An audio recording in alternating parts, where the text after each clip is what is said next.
Hey friends, Stone here from the Mountaintop Kitchen, and today we're baking my grandmother's ginger snaps. Think molasses, cinnamon, ginger, filling your kitchen with that cozy November scent. Crisp at the edges, just a little chewy in the middle, that kind that snaps when you bite in and melts in pure spice and memory. Let's bake. Okay, I don't know about you, but I'm ready to make some ginger snap cookies. Now, I'm following a recipe that I've been baking for years that I really learned from my grandmother. Oh, I don't even want to say it, back in the 60s and 70s.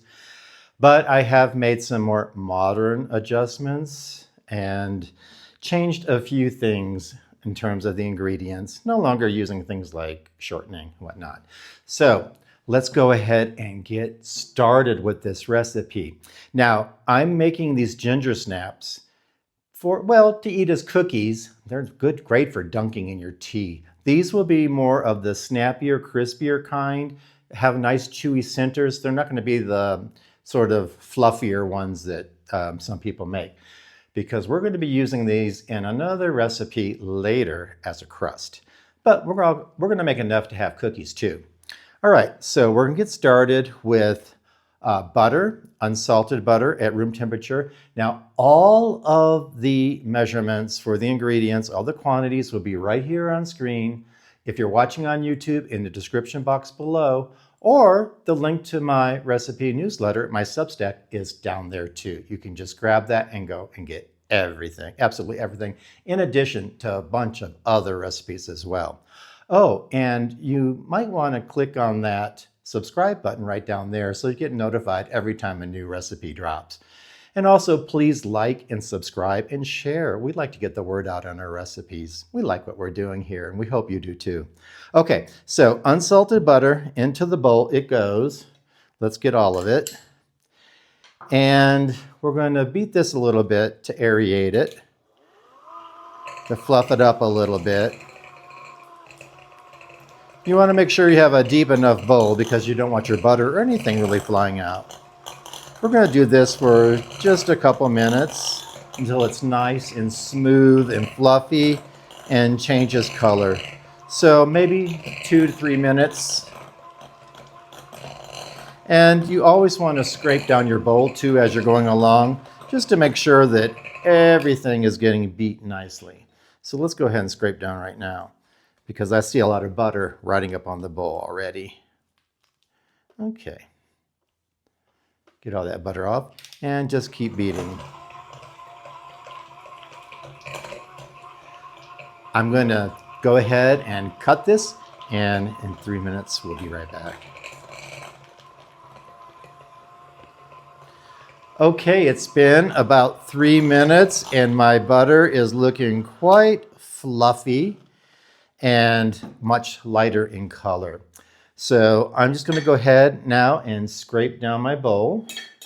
Always a good practice before you make any new additions. There we go. And I'm going to go ahead and add in my sugars. I have some white granulated sugar. Get all that in there. And that'll give a nice crispy crunch to the cookie, granulated sugar. And then to add that nice soft center, we have a little bit of brown sugar. Get that in there too. And we're just going to go ahead and continue mixing to combine the butter and the sugars together.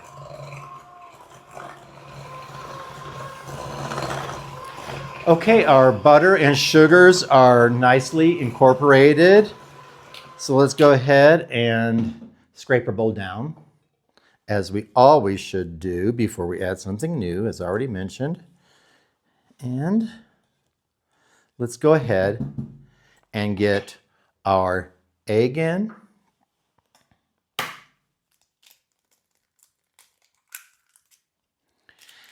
And about 1 teaspoon of vanilla. We're just going to eyeball it. Okay, and our molasses. Now, you don't want to use bootstrap. That's a little bitter. You want to use like Grandma's brand. I think that's what we have here. And just go ahead and get your molasses in there as well. Don't leave any of that goodness behind. Okay. Molasses makes these cookies fantastic. Okay, so let's continue beating these ingredients until they're well combined.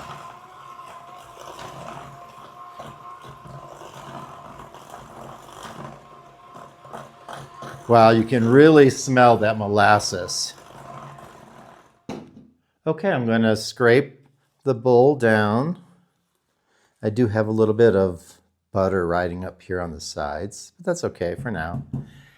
And let's go ahead and get our dry ingredients together. Now, we're going to sift in all these ingredients. So I have some all-purpose flour. I have some ground ginger, some ground cinnamon, some ground clove, and some ground nutmeg. Let's get that in there too. And I have some baking soda and some salt, just a little bit of salt. That's it. So let's go ahead and get that all in there. If you have any remaining clumps, just work those in with your hand. That's done. Okay, so now on slow, we're going to go ahead and mix the dry ingredients into the wet. And we want to be really gentle at this point because we don't want to overmix the flour and have really tough cookies. So I'm just going to go on slow until I can see most of the flour getting in there. I'm going to stop and give a scrape down to get some of the dry ingredients off the side of the bowl. Always a good practice. You want to make sure everything's well incorporated. You don't want to have anything hanging out on the bottom or the sides of your bowl. Now you can use a stand mixer. That's fine too. I prefer, when possible, to use a hand mixer. It's just easier. Or you can even mix this by hand. You don't even need a hand mixer, really.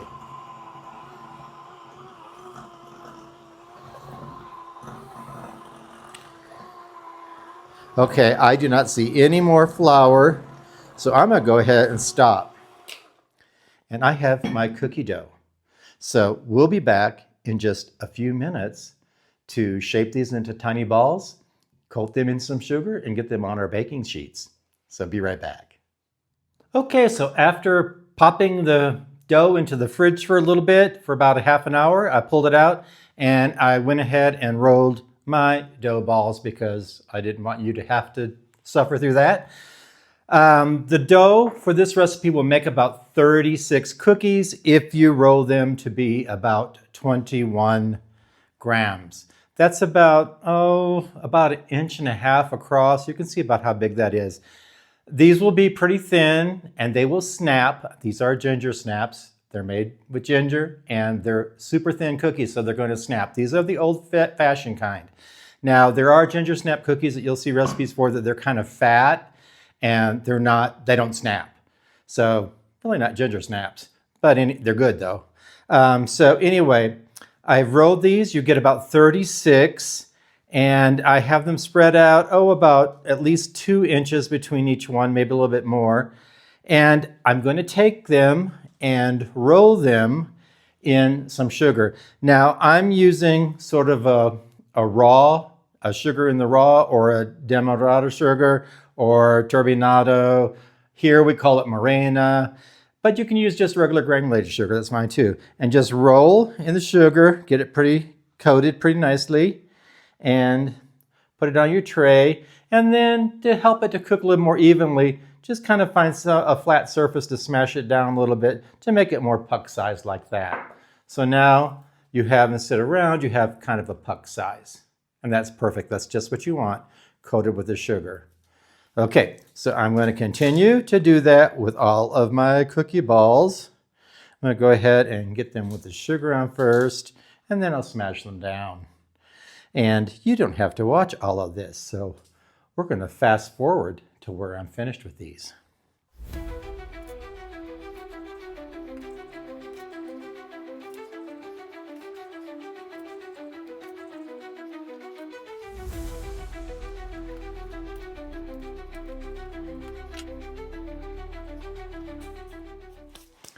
Okay, so I have these ready to pop into the oven. I'm going to bake them at 350 in a conventional oven for about 9 to 11 minutes. And then we'll pull them out, put them on, let them sit for about 10 minutes on the baking sheet, put them onto a cooling rack, and we'll be ready to go and test these babies.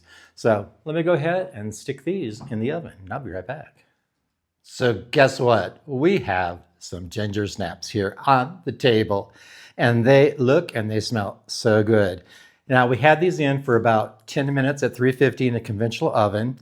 We pulled them out after that time and let them sit on the baking sheet for about 10 more minutes, took them off and let them completely cool. So they are completely cooled now, and we're going to try one. But before we do, if you haven't pressed that subscribe button right down there, please go ahead and do that now. Let's go ahead and try one of these. I don't know, they have that nice crackly top on it. You can see they have a nice crackly top, and they have sort of a shimmer from the sugar that we put on. Oh boy. So let's just take one of these. They're very thin. These are ginger snaps, so they will snap when you crack them open. They're not the thicker ginger snap cookies that really aren't ginger snaps. Okay. Yum. Now these you can dunk into your tea like the British do. They're very dunkable and they're very tasty. Ginger snaps. Now, I forgot my glass of milk, of course. The reason that I bake these is I am going to take some of these. I have, 36 of them altogether. I am going to take some of these and I'm going to use them as a crust for some pumpkin bars. So that's the plan. So if you like this recipe, how about trying out this one right up here? I think you're going to like it too. And we'll see you next time here in the Mountaintop Kitchen. Goodbye.